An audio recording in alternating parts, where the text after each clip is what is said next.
Welcome to 7 Investing Now, a show that teaches you how to take a long-term view on investing by better understanding what's happening in the market now. Good afternoon, 7 investors, and welcome to the Friday edition of 7 Investing Now. My name, of course, is Daniel Brooks Klein, and I am joining you from a hotel room here in the land of 1,000 Olive Gardens. That would, of course, be Orlando, Florida. Simon Erickson is joining me on the program today from his home in Houston, Texas. Simon, how is your power grid holding up? Are you having rolling blackouts? Are you doing this show on like a crank internet? What is going on there in Houston, Texas? It is true, Dan. It's been interesting. Sometimes the lights have flickered on and off. Not even kidding. It kind of feels like a creepy, scary movie out here at times, but we're getting by. So far, so good today. I've told this story before, and it was not on my trip to visit you in Houston, Texas. It was many years ago. I was in Houston, Texas, and when I checked in, they told me, don't leave the hotel if it's not by car. I don't know where this I was thinking a Hyatt. It wasn't like a not nice hotel, but apparently it was in a not nice neighborhood.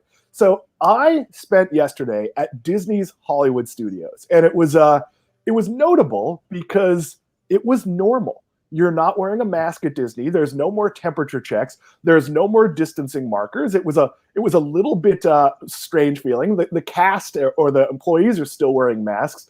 But Simon, it really felt like full normalcy, with the exception of that most of your food ordering is done on the phone. Even some of the walk-up stands, like the milk stand in Star Wars Land, which is not good, by the way. Everyone who gets tempted for this is not butterbeer at Universal. This is not something you have to have.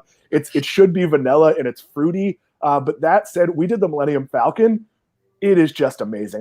Your family is a little, your daughter's a little young, but a few years from now, Simon, Hollywood Studios is the place to go. Have you been to Disney World? I have. I'm curious, is it shorter lines now, Dan? I mean, do you get all the benefits of Disney World having to wait for an hour for every line? So no, it's very crowded because while they're not clear on capacity, they haven't opened up things like the Indiana Jones stunt show or other things that just like suck 1,000 people out of the park.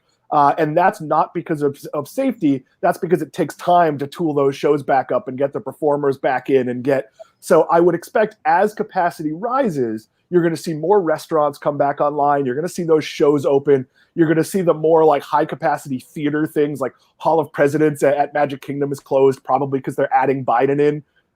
So as those things open up, I think you're going to see normal crowds. But I will say, as crowded as it was, like Millennium Falcon, we did single rider line, so it was probably 20 minutes to get in. We did the new Mickey and Minnie's Runaway Railway, which is a cute kids ride. That was about an hour wait, but it's an hour wait outside in the hot sun, which is very, very unpleasant. But our topic today, I have my Mickey mug for you today, Dan, in your honor of Disney World. It's my Mickey coffee mug. I'm drinking a $6 hotel bottle of water. So, gotcha. So we are going. But we are going to be talking about identity. That's the lead topic. Then I'm going to be joined later in the show by our very own Anirban Mahante. We're going to talk about Roku and the crazy possibility that Comcast might try to buy Roku, or that Comcast might team up with ViacomCBS. And our friend Alan Sokolov shares with us a comment here. If you want to pull it up here. Can't wait to hear your guys' thoughts. My opinions, I just don't think they would able to pay the steep prices. Yeah, I think we're going to talk about that. But Roku is about 20% of the market cap of Comcast, and Comcast has debt. They have infrastructure expense. If I'm Roku, I'm only selling if the money is crazy. It's like, Simon, like we would say, well, 7 Investing's not for sale. But if Mark Cuban calls you up and offers $1 billion, well, then all of a sudden we're 8 horse racing. We're moving to Disney World. Yeah, we're 8 horse racing, and we're in Saratoga, forecasting the races or whatever it might be. As the old $1 Million Man says, everybody has a price, and I think that might be true for Roku. But that is going to be later in the show. So as we get into identity here, Simon, you wanted me to ask you about a bad relationship you have. I am, Dan, and I'm so glad that you're here and that Sam is here and everybody on the call is able to listen as I just get this off my chest that I'm just in a really bad relationship right now. And that's my relationship with the internet, and it's not me, it's you. It's too invasive, You know everything about me. You know all of my interests. You know what I like to do and where I go. And then you go off and you tell everybody about that. And then they try to sell me things. I go into the grocery store the other day, Dan, and I was just going and picking up eggs, and somebody just came up to me out of nowhere and said, "Hey, do you want to buy a new guitar from me?" I said, "No, I want to be doing my grocery shopping. I want to be doing my eggs. Get out of here." I go down to the next aisle. I go to buy some bread, and somebody comes up to me and says, "Hey, can you buy a hot tub from me? I want to sell you a hot tub." I say, "Guys, I'm just trying to do my grocery shopping. Just leave me alone. I don't want to deal with you trying to sell me hot tubs and guitars." Yes, I'm interested in those things. Now's not the right time. It is a problem, and we're going to talk about it's the problem with the internet. Here's what happened to me, and I've shared this story on air before. My wife was looking up bed frames. We needed a new bed frame for our guest room, and we discussed it, and she bought one. So the transaction was done, and then for weeks, all I saw was ads for bed frames. This is a bad business tactic, because the reality is something like a bed frame, once you buy it, you're not going to be like, "Hey, I need 6 more bed frames." Like that doesn't make any sense. Now, I booked another hotel room here in Orlando because our vacation place is all booked up. And all I see on my social media is ads for more hotel rooms. Again, I booked the hotel room. If you could be snoopy enough to know that that's what I'm looking for, you should also be snoopy enough to figure out that it's already done. But Simon, some of this is changing. So I have the latest Apple iOS. And when I logged in to my social media, to Facebook and Twitter, it asked me, did I want to allow it to track ads and to track my movement? And very begrudgingly, I said yes, because both of those sites serve up local businesses. And West Palm Beach is a very big city. So physically, geographically, it's very spread out. So there might be a new restaurant 6 or 7 miles from me that I would never drive by. So I want Facebook to be telling me, "Hey, wow, there's a coffee shop you might want to go to, a restaurant." But how do they track us now? And how is that changing going forward? Well, this is the problem with the internet, right? The relationship that I have with the internet right now is heavily slanted to social media sites and search engines, right? So Google has got third-party tracking cookies, which kind of track your web behavior. They've got their own Google Chrome, their own browser that kind of says, where are you going and what are you doing across the internet? And then I'm going to place you things that might be of interest to you. And I put all my information in things like Facebook, like my social media platforms are mining data from people. And this is really not something we're paying a lot of attention to. The problem with the internet today and the targeted advertising that associates with that is that it's not on our own terms. It's just we have profiles, we have web behavior. That's all being scooped up into third-party cookies or being mined for targeted advertising. And this is causing these backlashes that we're seeing with consumer data privacy. We're saying, whoa, not okay. I want to know how this is being used out there. I want to know exactly what you're tracking. And I want to make sure I'm okay with all that in the first place. And so we've seen this. We're seeing 6 bills in Congress right now, Dan, that would be related to limiting big tech's power. I mean, it's kind of things like this are becoming really, really prevalent. We're talking about them all the time. But at the fundamental point of this is that you're seeing those big tech companies making the changes themselves because they don't want to lose space with their consumers. Google announced just yesterday, far before yesterday, that it's going to be phasing out third-party cookies. It's trying to develop new ways to track behavior on federated learning, a project they're calling flocks, like a flock of seagulls. But the idea would be replace the technology that's right now a little too invasive. It's a little bit too individual, bring it up to a higher level and track groups of people rather than individuals in what they're doing, and see if you can make that a new way that's just as effective for advertisers to get through to people. They're going to run so far away from their existing technology to bring the flock of seagulls reference back in. I think I'm getting that reference correct. Simon, in my opinion, there's a whole bunch of potential bills in Congress. And we've done shows about whether they could pass and what might happen in the sort of weird bipartisan support. But I think the reality is this is going to be industry driven. And I actually do think Apple is sort of forcing these things to happen. So we're going to talk about how to play this as investors later. But do you think the Facebooks, the Twitters, the Googles of the world recognize that they have to move to an opt-in basis? And that might not work as well, but it feels a lot less crummy. I mean, you made the grocery shopping analogy, but like, I'm okay with sharing the data with Facebook that I've ordered coffee through Facebook, and I'm good with it then giving me other ads for coffee. Because as you know, I'm a sucker and I have like 19 coffee makers. So clearly past patterns have shown I'm going to fall for that advertising. But if I opt in, I think that's great. If they do it, I think it's troubling, and it's a little strange it's gone on this long. Do you think we're at that precipice of change? Yes, it's subtle, but it's important when you opt in to receive advertisements for things. This is actually the whole idea of what Europe was trying to do with their privacy regulations, of making sure that you were aware that there were cookies. But cookies is not the right answer for this. We need a new technology for it. But the whole behavior we're trying to train here is to say, okay, if I'm going to a site, I would like to opt in to see this content, maybe exclusive premium content, in exchange for letting you know it's okay for you to send me targeted advertisements related to this. And this is a really big deal, Dan, because it used to be just these walled gardens, right? You would go on Google, and now you're within the Google ecosystem, and everything, all your data belongs to Google, right? You go onto Facebook, you'd start seeing stuff on Google, and now Facebook knows everything about you, and they can mine anything in your profile. This is a little bit more bite-sized, right? If we're going and we're learning about Disney World because we want to go to Disney World right now, yes, it's probably okay with us to see an advertisement or a promotion for Disney World. If we're going to a music site and we say, hey, we want to learn more about this music, is it okay if we show you some other music promotions? Yes, this is on my terms. If I'm in the bread aisle, you can show me a coupon for $1 off Mrs. Baird's bread. It's just that this data mining is being replaced by more individual, self-selecting, self-opting in to things that are published on websites. And so identity is going to be the technology that's very important, not only to recognize who I am, but also make sure that that's coordinated with the advertisers who still want to place those ads in front of prospective buyers. Yeah, a lot of this is about advertising as content. We'll get to the investment plays here in a minute or two. But if I'm shopping for a new cell phone, or as I am right now, I am shopping for new couches. We need to replace the couches in our vacation home. And we need to do it with couches that are both comfortable and durable. Two things that don't go together. So you can't buy leather because any person with a pen can ruin your leather couch. You need something that doesn't stain because renters are going to be sloshing around the wine glass and kids are going to be putting their dirty feet. It is a really tough thing. So I am totally happy if Facebook serves me ads for couches so I can research, so I can figure it out. I like certain types of music and I follow a bunch of different people on Facebook and it shows me other groups I might want to be in. And sometimes those groups are helpful. I'm opting in for all of that, but that's the option.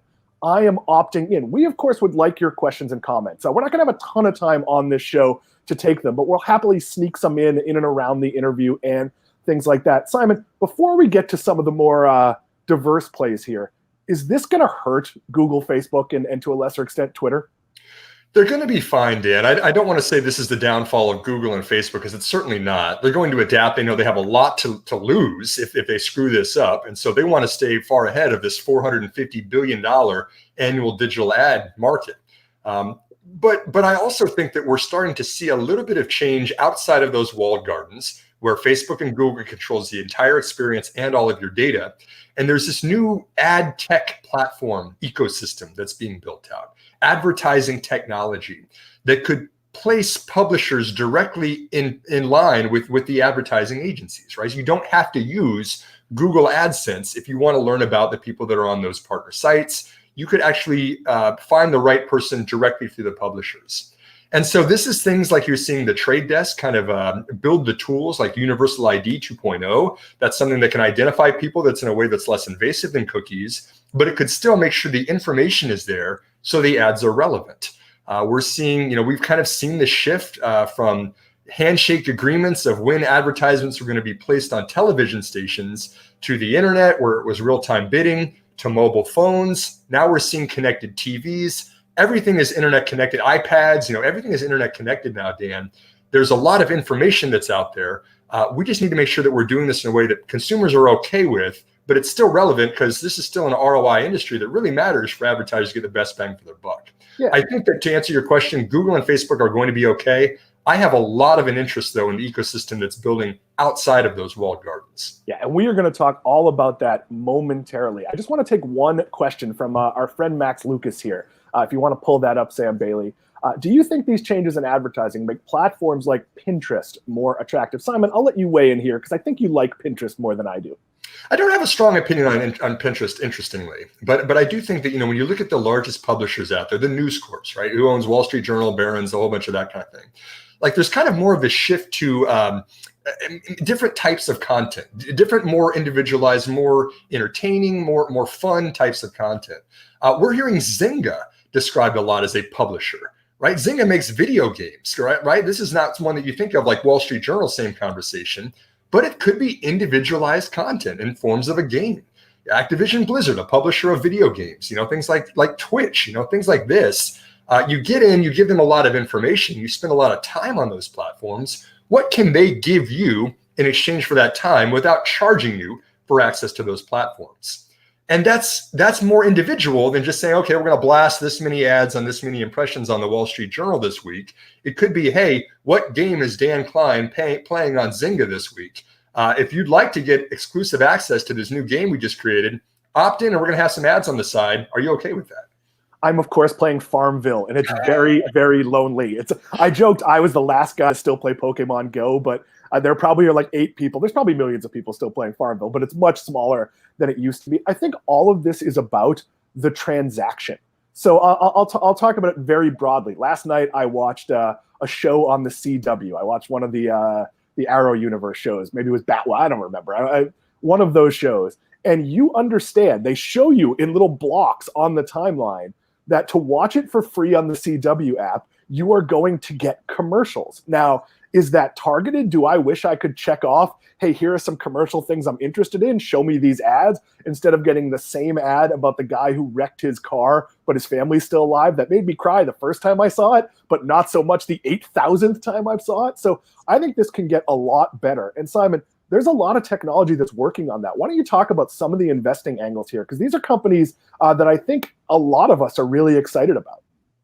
Absolutely. The first ones that we've been talking about here have been kind of those ad tech platforms. I'm very interested in companies like Pubmatic. That's PUBM is the ticker for that one. Magnite, MGNI is the ticker for that one. I mean, these are the kind of this is the ecosystem that's building out on the publisher side. We call it a supply side platform, if you will, of saying, hey, if you've always worked with Google or you've always worked with AdSense, what is another way that if you want to respond to these consumer privacy concerns that are out there and make sure that you're addressing them and people like going to your website, here's some other options you might have available for you. So that's one angle. The other angle is identity. We kind of framed this discussion around identity, but there are tech options that identify you as a person. We can do that through tracking behavior, like Google's been doing with third-party cookies so far, or you could also do things that are more of a sign-in. So you log into something like an Okta, it does single sign-on, it recognizes you, it releases some information on a need-to-know basis for the platform, for the app, for the subscription you're using, and then it recognizes you and feeds content. I mean, this is something that Netflix did really, really well a decade and a half ago, was saying, okay, Simon, who's logging into Netflix? Oh yeah, it's you, Simon. Oh, hey, I've got some recommendations based on the shows that you just watched. Here's some other stuff we think you might like. That's based on identity, and you have to understand who it is that's logging in the first place. That's how we learned our Netflix had been hijacked. Someone actually went in and changed my password, but I didn't notice because they didn't log us out. And all of a sudden, my recommendations started being like 50% in Spanish and things we've never watched. And then I went to check into my settings and realized the email address wasn't me. And actually, Netflix was great about it. It was really easy to call and fix it. Simon, is it fair to say we're in the early innings of this? So we've both used Okta. And Okta is a great company. I've been on with some of their execs during interviews and things like that. I really like the product, but I think it's pretty clumsy. I think two-factor authentication is not going to be how we do it. I know my Apple Watch, which the battery is dead on at the moment, will unlock my Mac.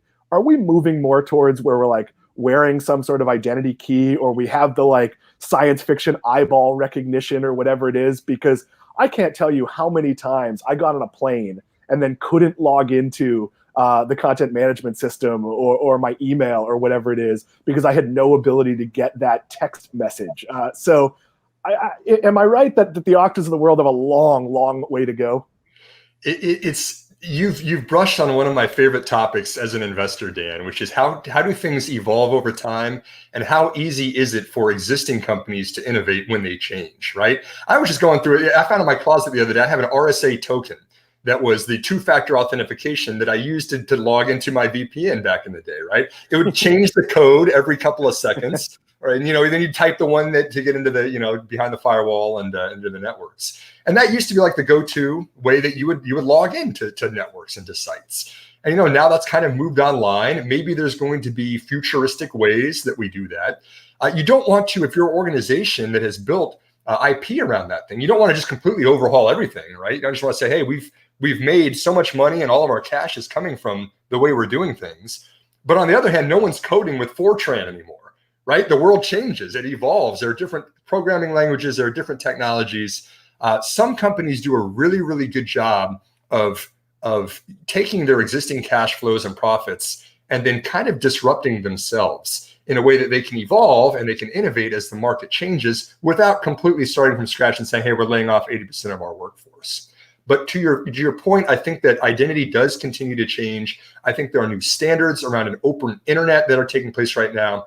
I think the two-factor authentication is going to continue. I think that zero trust, which we didn't even talk about that yet, but maybe on a future program, we talk about how important that is for cybersecurity right now. There's a lot of pieces falling into place in this new puzzle that is identity of the internet.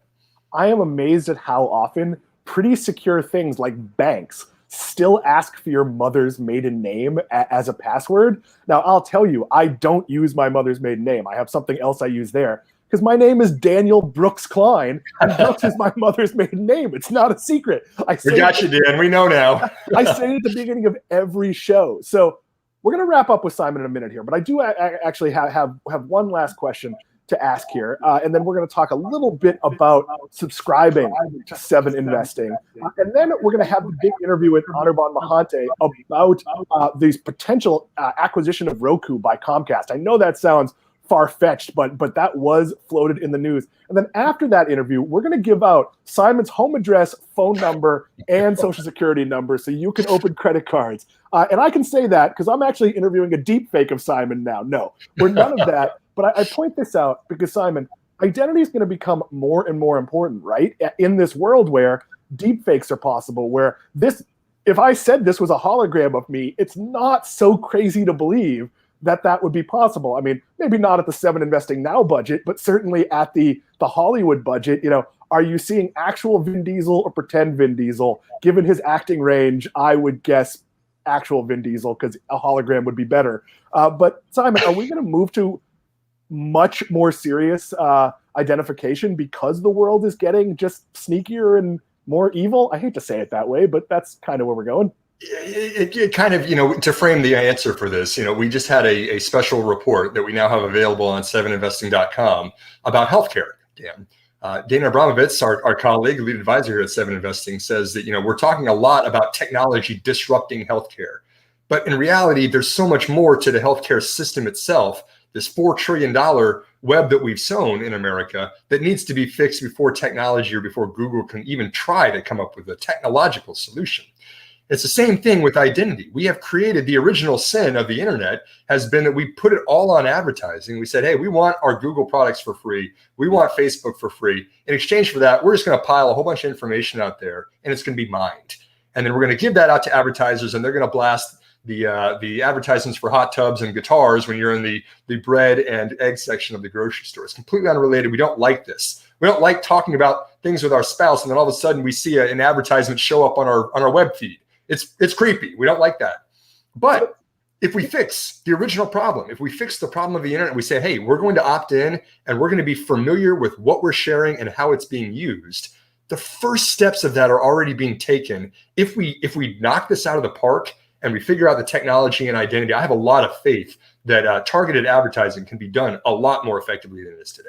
I think it's also worth noting just how valuable this is to Facebook and Google, because if it wasn't, there'd be a premium version of Facebook where you could spend $X.99 a month and not see any ads or only see exactly what you wanted to see. The fact that that doesn't exist makes me believe that this is so lucrative that the price would be too high, that this isn't Discovery Plus having a tier where you get some commercials and one where you get no commercials for $2 more. This is probably worth more than $9.99 a month, whatever it is. So Simon, we're going to revisit this. This is something we're going to talk about a lot because I actually think identity and advertising are probably two of the biggest topics that we really haven't talked about all that much. And they're going to come up much more often. But we are nearing the end of the month. And on the first of the month, our new picks come out.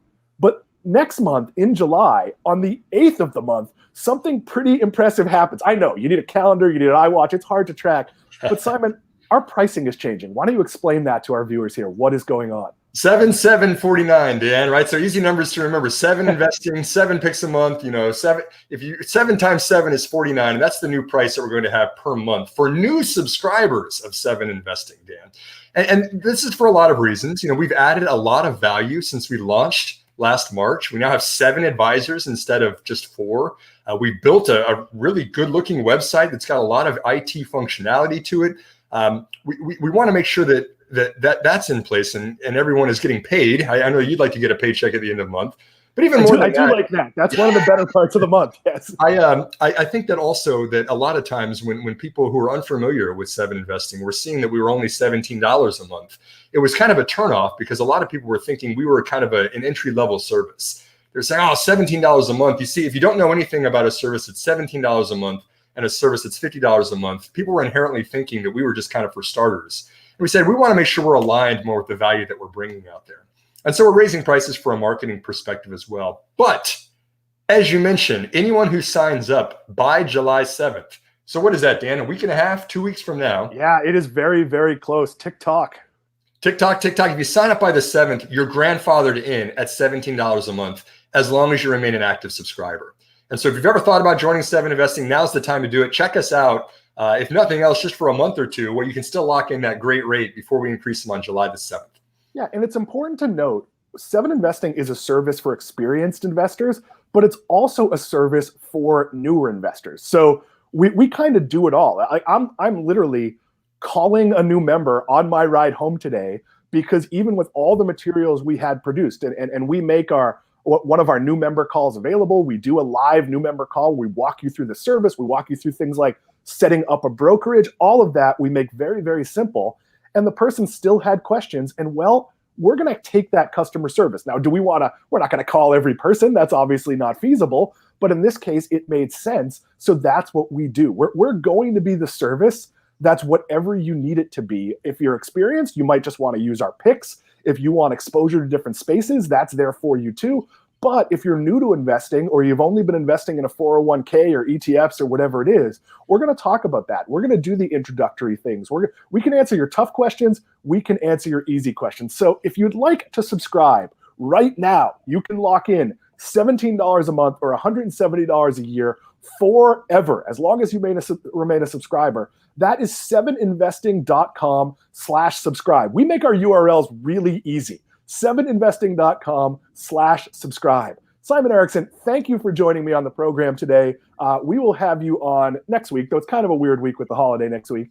Right now, we are going to swing over to an interview I did with Anirban Mahante, where we did this at like 10 o'clock at night on the day it was announced because we were both so excited to talk about it. We're going to talk about the rumor of Comcast. And Comcast started this rumor that they're interested in buying Roku or doing something with ViacomCBS. I will see you live back after that, so feel free to ask your questions. I'll take them after. Simon, thank you. Sam Bailey, if you want to roll the interview, that'd be great.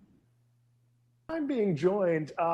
It's late night for me. It's about 9 o'clock here in, I was about to say West Palm Beach. I'm actually in Davenport, Florida, headed to Disney tomorrow. It is a normal time of day for Anirban Mahante. Anirban, we're here for sort of an emergency recording. This is going to be part of the Friday 7 Investing Now. But first, how are you? I'm great. It's 10 o'clock here, which is 9 p.m. for you. Fantastic. I was having my coffee at the mall or at a coffee shop, and I was actually just walking around. And then you said, okay, let's record. So I said, okay, I'm going to drive back home. Yeah, so we're doing a bit of a rush taping because a news story came out on CNBC a little bit earlier this afternoon that said that Comcast was kicking the tires, basically. There's no confirmations on any of this, but they published it, that Comcast was considering a bid for Roku. And it looks like they're thinking about making an offer to buy Roku. Roku has about a $50 billion market cap. Comcast has a $250 billion. The other thing that was talked about a little bit more vaguely was they're also looking at maybe a purchase, maybe a partnership with CBS Viacom. We're going to get to that in a second, but let's talk a little bit. So earlier today, I taped, and the dongle. You were a Mac person, so you understand that the USB-C doesn't connect directly to anything. So I have them everywhere. And well, my dongle broke, so I had to use my laptop camera. And the computer I travel with is a 2016 light MacBook. Like it's not a great camera. So it wasn't great. So I drove to Best Buy, and traffic here is tremendous. It took like half an hour. It's 6 miles away. I bought the only one that was under like $60 because Best Buy is slightly overpriced compared to Amazon. Not too bad, but it wasn't great. I could have got something much more robust in terms of ports for what I paid, but fine, I got it. And then I got home, and as we finished dinner, we pulled in. Something had been rattling around in the trunk, so I went to the trunk to see what it was. It was a loose bottle, and sitting next to it was another dongle. So I just went on this trip. I just spent $40. You can never have too many of them, but it was an absolute waste of time. So we are here. It is nighttime for me. It is daytime for you. We're recording. So let me just get your first thoughts here on Comcast buying Roku. I'm going to say it's terrible. I'll elaborate. It's not going to happen, in my opinion. But Anirban, what were your thoughts when you heard that this could possibly, theoretically, maybe be an idea? Can I sidetrack and say that you should get a Apple M1 computer? Like I've got one, I've not set it up. Then your camera would rock. Mine is sitting in the box, and I haven't yet opened it. But so that's here's my the plan. thing: I can't justify it. I have a 2016 laptop, a 2020 laptop, and a 2000 late 2020, maybe 2021 iMac. So to buy a fourth Mac within 2 years would be a little bit. I'm eagerly awaiting being able to do that. But until one breaks, I already have at least one Mac too many. I have a 2013 MacBook Pro, which I'm sending back, and I'm going to get $610 for that, for an Apple trade-in. That I think is a good deal. That is an absolute so that's deal. So I tell people to look at the Apple trade-in. Anyways, that's my Apple advertisement of the day. Okay, about this deal. I don't even know how this can get done, right? So Roku is 50 billion plus still founder run, right? If you want to buy this thing, you have to pay a premium to the already expensive shares. The way you could do this is, instead of actually buying it out, you could frame this as the merger of the 21st century streaming wars, and you merge Comcast with Roku. And maybe each person gets some number of shares of this combined company, because it's a $200 billion company, and you to buy this, you're probably looking at what, $75 billion or something like that. Yeah, I don't know how that happens. It would have to look like Time Warner Discovery, where you might get executives from both teams involved. But the really difficult part of this is Roku's benefit in the market is being content agnostic. They can have really hard negotiations with everybody and say, hey, look, we're treating everyone the same way. Whereas if they all of a sudden are part of Comcast and they're featuring Peacock, that's going to make a lot of people go, well, why don't I just get an Amazon device? Why would I care about being on this neutral player if it's no longer neutral? The other thing is, culturally, you've heard me talk about this a lot. Comcast has inherently bad customer service. That comes from its deep-rooted tradition in being a cable company that hates you because they don't need they were a monopoly for a long time. They didn't need to take care of you. That I learned during the pandemic is really how it works at Universal Studios, which they own, which I always thought was well run. I thought it was well run because I'd never been there during a crisis. When you got there during a crisis, it was chaos, it was poorly managed, it was bad. So I have been going to events where Comcast has promised to fix customer service for over a decade, and it is not something they're capable of doing. So the last thing I'd want them to do is buy this product I feel really good about, that I've never had a single issue with. And if I ever have to contact them, they answer. We're working on how you might form a Roku channel, and they have these amazing FAQs and data and help and people.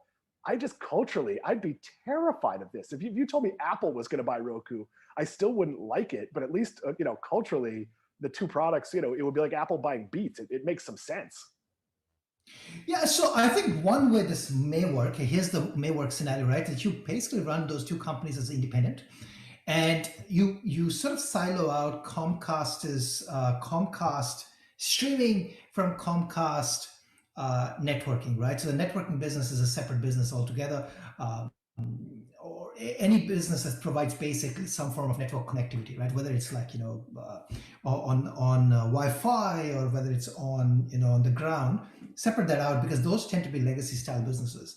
One way it might work is that if you've got a streaming channel that you want to put up maybe for free or as a promotion or something on as a special deal on Roku, you could, right? And you leave Roku otherwise to be an independent player. I mean, that might work. It's hard to see where the synergistic benefits are. I think that's one way. I think you'd have to spin off all the NBC Universal assets. So that's the broadcast network, that's Peacock streaming, that's the movie studio, that's the theme parks. You spin that into a separate company with Roku. Again, very much the Time Warner Discovery model. I could see that being very appealing for Comcast. I can't see that being all that appealing for Roku, because if you're Roku, you don't have the expense of producing television.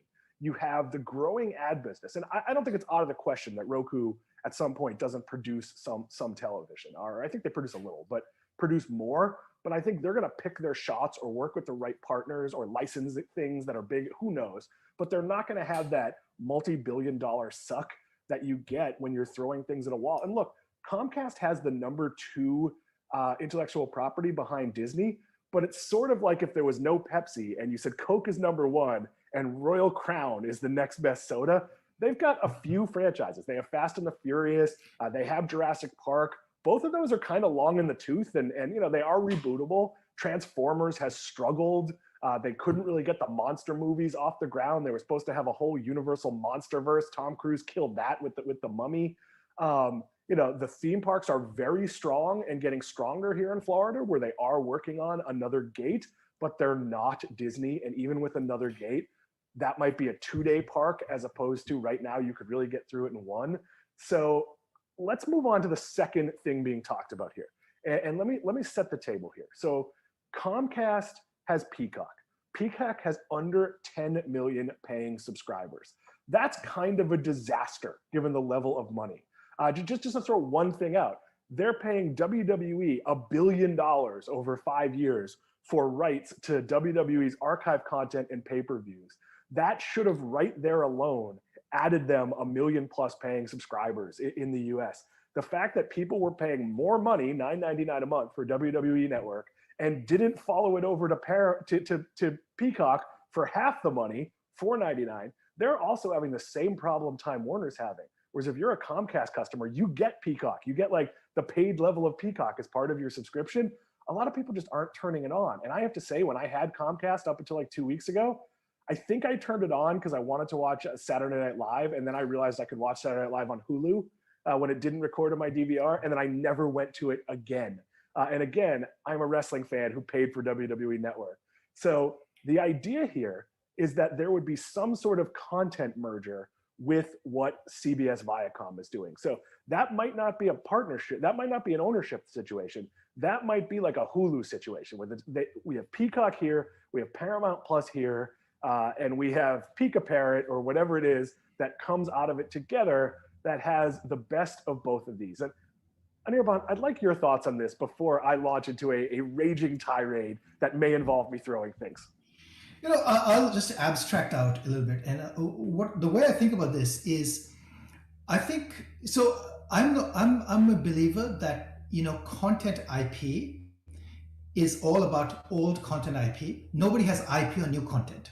In other words, I just don't think so. For example, yes, Disney makes good movies and good things, but doesn't necessarily mean that others can't, because it's all about basically putting together people, right? So I think so there's a back catalog problem, which is separate from fresh content problem. I think anyone who throws enough money can make good content, right? Now the problem then, if that's the question, okay, well, of course, like people like Disney have like a dedicated team. They've got a animation team. So yes, those are advantages, but it's not outside the realm of making good films or good content. Let's put that aside. So it's basically a money problem. There are few people who have got a back catalog that is huge, right? So the back catalog is huge for Disney. which has got all the Fox's content and on the Hulu content and things like that. And then there's back catalog that smartly Netflix has built up, right? Back catalog is useful when you get new subscribers, right, or enter new territories, right? Because having a back catalog basically is useful there. Then you have all these other players who've got niche content, and they can't really figure out what to do with them. So I think really mergers for these tiny minuscule content owners and content producers does make sense in that context, right? I mean, and then there's a third leg of players, I guess. There's the other in the media scene is the big players for whom a couple of billion is nothing, right? So it's like the Amazon Prime. Or it's like the Apple TV, or it's like whoever, who has got money to basically throw where it is not their primary strategy. It's their secondary strategy. So if it's their secondary strategy, then you've got all these other players who can throw content. So I think for the, I guess, the fringe players, consolidation of some form makes sense. Although, again, we also know that consolidation brings with its own challenges, right? You have to consolidate the teams, and if you go back to my original point that nobody has IP, at least these smaller players have IP on content. Then what do you really achieve from consolidation, right? The only thing you can achieve from consolidation is either firepower in terms of money, or synergy in terms of getting rid of people and basically creating a more streamlined production house, so to say, right? So I don't know. Like, I mean, it's a really interesting situation how the streaming landscape is. If you're Netflix, some of these smaller shows that play to demographics in certain parts of the world, because you have this algorithm and that this show is the reason 2 million people stay members, that works when you're that big. But the reality is, in the content world, 10 old minor hits don't equal one blockbuster. So the problem you have is you're combining these two companies where Comcast does have some franchises. CBS Viacom really just has Star Trek, which is of significantly less value than Star Wars. The movies weren't as big. The shows weren't as big. They have a bunch of Star Wars TV shows. None of them move the needle. They move the needle closer to like the Bad Batch cartoon that's on Disney Plus now, more so than they do like The Mandalorian. So you're not really adding much. And I look and I'd say, okay, I'm not subscribing to Peacock. I'm not subscribing to Paramount. If they were both together and they cost the same amount of money, would I subscribe? And the answer is probably no. Now, might there be things that they release that I decide I want to watch and I join for a month? I think that's true of any streaming network. But I don't think you're getting something like, look, when you put together Discovery and Time Warner, it's hard to figure out how that all works together, but at least it's all different niches. CNN is probably speaking to a really different customer than the Magnolia Network or the Cooking Channel. Here, this is speaking to me, to the same audience that's like consuming Pluto, which is free. Like, it's like, great, there's Manimal reruns. Welcome Back, Kotter is on. Like, I don't know what the Australian equivalent to that is, but these are not shows a lot of people are clamoring to watch now. So I think there are deals out there. If I was Comcast, I'd buy WWE. Why are you paying a company between your two different deals with them, something like $500 million a year, when you could probably buy them for 6 or 7 billion total, and you'd actually make a significant amount of money on that deal. So go ahead. So the later part's answer might be probably a financial question, right? I mean, do they have the 6 billion or 10 billion or whatever it takes to acquire something, right? And I think all of these acquisitions really, I mean, I think the question of like these smaller players with niche content, I think they're getting together is not at all about their existing library. Yes, their existing library becomes bigger, better, slightly. It's only a delta. It really is, I think, the question that two small players cannot independently produce enough good content to even have a shot at living the next 5 years, right? So if you put together 5 of these small players together, they all together produce now some content, they actually probably have a shot of living the next 5 years. I think that's probably so the mergers to me, in my mind, seem like a requirement for them to survive, or for a lot of these channels to basically disappear, because otherwise they're just lost leaders, right? I mean, as you said, you're not going to sign up to watch that one Star Trek movie that maybe is a hit or may not be a hit, right? But if 5 of these guys produce something that appeals to a larger base of customers and therefore some number of people sign up, maybe that's a possibility. It's a rough game. From the movie business, you'd have to follow a very Disney-like strategy. So I've written about this many times, but if Disney puts out 12 films a year, only like 2 or 3 of them have a chance of failing. Usually there's one that's original. There's maybe one riskier Pixar movie that's not it's going to be a hit, but it's not going to necessarily be $1 billion movie. And there might be one like adaptation of old content, a live action Aristocats or who knows what. The reality is, other than Solo, which kind of bombed because it was a bad idea as a Star Wars movie, most things they put out are familiar. There's an audience. People want to see them. The question when a Marvel movie comes out isn't will it make $1 billion? Will it get to $2 billion? Those numbers may not look like the same in the new world. So the only way this works for, let's say, Comcast and CBS Viacom pair up, the only way it works is if they take an axe to their release schedules. And basically, if you're Comcast now, you're putting out 9 or 10 movies a year that you don't know, you're just throwing it at the wall. If you're Paramount, you're not releasing as many movies, but you only have 1 or 2 movies a year that are in franchises that are definitely going to be hits or have a reasonable chance at it. So if this comes with really huge cuts and they try to make this a best of the best studio and a best of the best streaming service, maybe there's a chance. These probably are the 2 next players that are available. I just don't see it mattering that much. I don't see what the price you'd pay for CBS Viacom. And our good friend Alan Sokoloff said, yeah, but think about all the sports rights they'd have. Well, there's no way they're going to allow one company to own 2 U.S. networks. So something's getting sold off there if there was to be a purchase. That's why I always think it would be a streaming partnership. Go ahead, Anirban. Yeah, I was talking. Yeah. So the one thing I was thinking about is like if you think about all the big. So there's we've basically got Disney and Netflix at one level. Then we've got sort of the big tech players at another level, and then we've got all these other small players at sort of the third. If you think of it in a tiered way, the most at risk is sort of the third tier, right? Because but the third tier, and don't mean third tier is a bad. Like these are they have got smaller number of subscribers and they've got more niche plays and things like that. But if you think about just think about Apple TV. Apple TV does not actually make their own content, right? They basically ask somebody like Paramount Films to make content for them. Actually, if you have the smaller niche players bundle up together and say, okay, we are the production house, and now we are 3, they probably have more clout in terms of how much they can get for the content that they make for others, right? And they could still use the third-party distribution. So, I mean, there is a business model out there for not to be a streaming player, but to be a content producer and then pitch your content basically to the highest bidder. And that's a business model that might actually work. All of these companies are intertwined from a production point of view. A CBS produced show could be sold to Netflix. It could be sold to ABC. Now, if you're CBS and you're working with a brand name creator and you sell to ABC, that show better be successful because they're not going to get the back end profits at the network. So they're not going to keep it on the air for 5 years to get that syndication money. But yeah, I think there's some production advantages. But the reality is most of that is name brand driven. And we're seeing Netflix and Apple and other places buy up a lot of those name brands.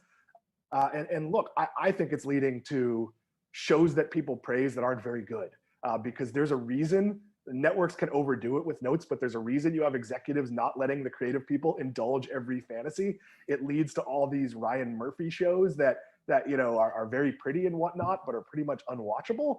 It leads to Bridgerton, and I know a lot of people loved that show, but it's super, super self-indulgent. I'm gonna get hate mail now. Take over before I insult something else. What I was going to say is that there was I've been a big streaming supporter. Like I love streaming because it just makes watching so much more efficient, especially for people outside of the States, right? I mean, it has expanded the amount of content I can actually access. And access like legally and access like at my own instead of trying to download some pirated copy from somewhere on BitTorrent, you can actually watch things legally and at your own convenience. This is it's great. Now I've got a different problem though. The problem I've got is I've got either too much content, therefore I can't discover things. Like, regularly the family would sit together, okay, what should we watch? And we really don't know what to watch because, like, okay, should we watch that? It appeals to someone, doesn't appeal to someone. So there's a discovery issue. There's also overabundance. Like, as you said, there's the number of content that Netflix pushes out is like insane. There's no way everybody can watch that thing. And I used to regularly find things to watch on Netflix. Now I have a hard time actually finding things to watch on Netflix because it's like, okay, this has been released, but really, do I know anything about these things? Do I really want to put my time into it? So right now we are watching Stranger Things. Good, we had not watched it before because there's something to watch now for us, right? It's a big problem, and we'll close on this. I would argue that Apple, and for the most part, Amazon, are producing content for the prestige of it. Other than The Boys, which is broken through as maybe a legitimate hit that they don't share any numbers, but it certainly has that buzz. Something like The Morning Show, I'd be shocked if 1 million people watched it. And that was true for all the data on the early days of many of these prestige shows. It's about getting the interviews, getting the attention, so that's a great model if you're a celebrity who's getting cast in these shows. Look, Netflix has been really good for debatable superstars to get big paydays to be in movies that do well by Netflix metrics, but probably wouldn't have been, box office hits. If you're Ryan Reynolds, Netflix is the best thing that ever happened to you because you're no longer dependent on box office. And to say he's hit or miss at the box office is putting it really, really kindly. So there's probably 50 shows I'd enjoy that I'll never turn on because discovery is really hard. And I actually think that's why these sort of mashups, they only work if they really, really become hit factories. Like, we're moving to a world where if I can watch a Star Wars show every week, am I really going to watch an unbranded space show that I might like? It takes an awful lot to get me to do that these days. I agree. I've been with Anirban Mahante. I have no idea how long this has gone. So if it's not like, 1:30 in the afternoon and you're watching this on 7 Investing Now on Friday, I apologize. But Anirban, thank you for doing this at the last minute. We will see you. We're doing a couple of things next week. We're going to tape a segment for one of the Monday or Wednesday show. And then for Friday, July 2nd, because I'm going to be traveling. I'm going to be on board the Freedom of the Seas, headed towards the Bahamas. We are going to record a show on how to achieve financial freedom. It's going to be the 4th of July coming up.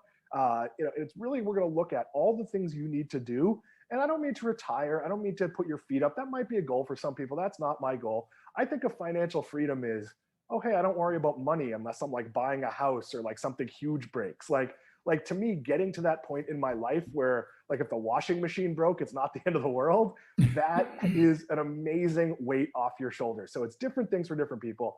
Anirban, thank you for doing this. We will see you on next week's programming.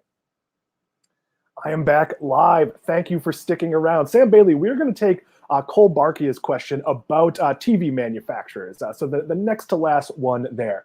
Could Roku acquire any TV manufacturers, expand their footprint instead of merging with the content owner?